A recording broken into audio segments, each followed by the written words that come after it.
So இன்னைக்கு ஒரு வீடியோல சூப்பர் அண்ட் ஈஸி பிரேக்ஃபாஸ்ட் ரெசிபில நம்ம இட்லிக்கு ஒரு சைட் டிஷ் குழம்பு தான் நம்ம பார்க்க போறோம். தக்காளி குழம்பு வாங்க எப்படி பண்றதுன்னு பார்க்கலாம்.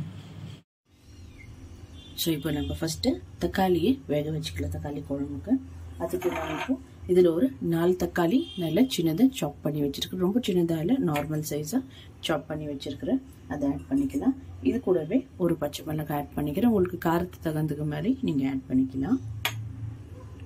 அண்ட் இதில் ஒரு 10லேருந்து 15 அளவுக்கு சின்ன வெங்காயம் இருக்குது. சின்ன வெங்காயம் இல்லைன்னா நீங்கள் நார்மல் பெரிய வெங்காயம் கூட சாப் பண்ணி ஆட் பண்ணிக்கலாம். இதில் ஒரு 5 பல்லு பூண்டு ஆட் பண்ணிக்கிறேன்.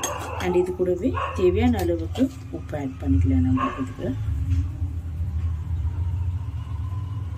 அண்ட் இதில் இப்போ நான் ஒரு 2 டீஸ்பூன் அளவுக்கு குழம்பு மிளகாய் தூள் இது வீட்டிலே பண்ணது இது ஒரு 2 டேபிள் ஸ்பூன் அளவுக்கு ஆட் பண்ணுறேன். அண்ட் இது கூடவே கொஞ்சமாக மஞ்சள் பொடியாக ஆட் பண்ணிக்கலாம் நம்ம.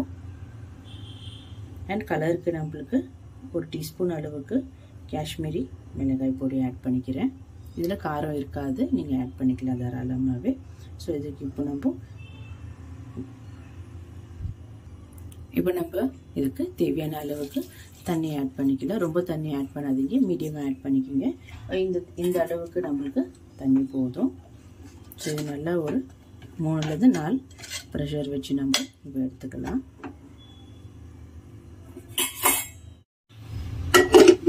ஸோ குக்கர் க்ளோஸ் பண்ணிவிட்டு ஒரு 3லேருந்து 4 ப்ரெஷர் வரைக்கும் அதுக்கப்புறம் நம்ம பார்க்கலாம். இது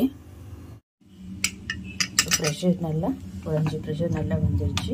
இப்போ நம்ம இது நல்லா இது குக் ஆகிருக்கு. இப்போ நம்ம மிக்சியில் என்ன வேணுமென்னா கூட போட்டுக்கலாம், இல்லைன்னா நம்ம மத்தில் வேணுமென்னா கடைஞ்சிக்கலாம். இது நான் கடைஞ்சி எடுத்துக்கிறேன். இப்போது அது இப்போ இது நல்லா மசிச்சியாச்சு. நம்ம இப்போ இதுக்கு தாளிப்பு ரெடி பண்ணிக்கலாம். ஸோ இப்போ தாளிக்கிறதுக்கு கொஞ்சமாக நம்ம இப்போ எண்ணெய் ஆட் பண்ணிக்கிறேன். எண்ணெய் நல்லா ஹீட் ஆகிடுச்சு. இப்போது இதில் தாளிக்கிறதுக்கு கொஞ்சமாக கடுகு ஆட் பண்ணிக்கிறேன். கொஞ்சம் ஜீரா ஆட் பண்ணிக்கலாம். தேவையான அளவுக்கு பெருங்காயம் ஆட் பண்ணிக்கிறேன். இது கூடவே 2 காஞ்ச மிளகாய் கட் பண்ணி வச்சுக்கிட்டு ஆட் பண்ணிக்கலாம். அண்ட் கொஞ்சமாக கறிவேப்பிலை ஆட் பண்ணிக்கிறேன். ஸோ இது இப்போ நல்லா தாளிச்சு நம்ம கடைஞ்சி வச்சிருக்கிற இந்த தக்காளியை இதில் ஆட் பண்ணிக்கலாம்.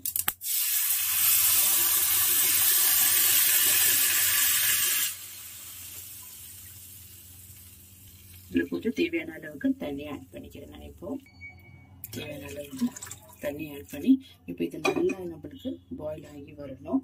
ஒரு ஹை ஃப்ளேமில் ஒரு 10 மினிட்ஸ் நல்லா விடுங்க. இது அந்த தக்காளியோட பச்சை வாசனையெல்லாம் நம்மளுக்கு போகும். உங்களுக்கு இன்னும் நீங்கள் தண்ணியாக கொஞ்சம் தண்ணியாக இருக்குது, இன்னும் கொஞ்சம் திக்காக வேணுமென்னா நீங்கள் அரிசி மாவு எப்படி இட்லி தோசை மாவு இருக்கும் இல்லைங்களா, அதை நீங்கள் கொஞ்சம் ஆட் பண்ணிக்கலாம். நான் இப்போ இதை ஆட் பண்ணிக்கிட்டு இந்த கன்சிஸ்டன்சி இப்போ எனக்கு போதும். இதுக்கு தேவையான அளவுக்கு கொஞ்சமாக இப்போது வெல்லம் போட்டுக்கிறேன். இதுக்கு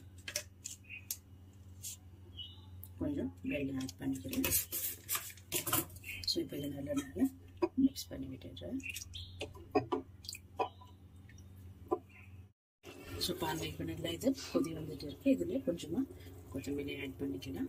இன்னும் ஒரு 2-3 மினிட்ஸ் இருக்கட்டும். அவ்வளோ தான் இதை இறக்கிடணும். இப்போ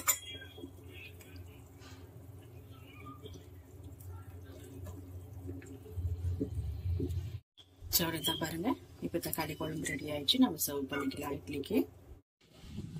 ஸோ சூப்பரான நம்மளுக்கு இட்லி தக்காளி குழம்பு இன்னைக்கு ஒரு பிரேக்ஃபாஸ்ட்டுக்கு ரெடி ஆயிடுச்சு.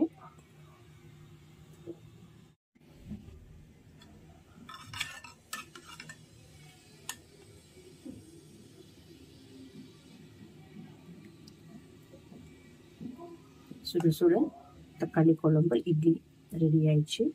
உங்களுக்கு இந்த பிரேக்ஃபாஸ்ட் பிடிச்சிருந்தா, இந்த வீடியோ பிடிச்சிருந்தா லைக் பண்ணுங்கள், ஷேர் பண்ணுங்கள், கமெண்ட் பண்ணுங்கள். அண்ட் மறக்காமல் என் சேனலுக்கு சப்ஸ்கிரைப் பண்ணுங்கள்.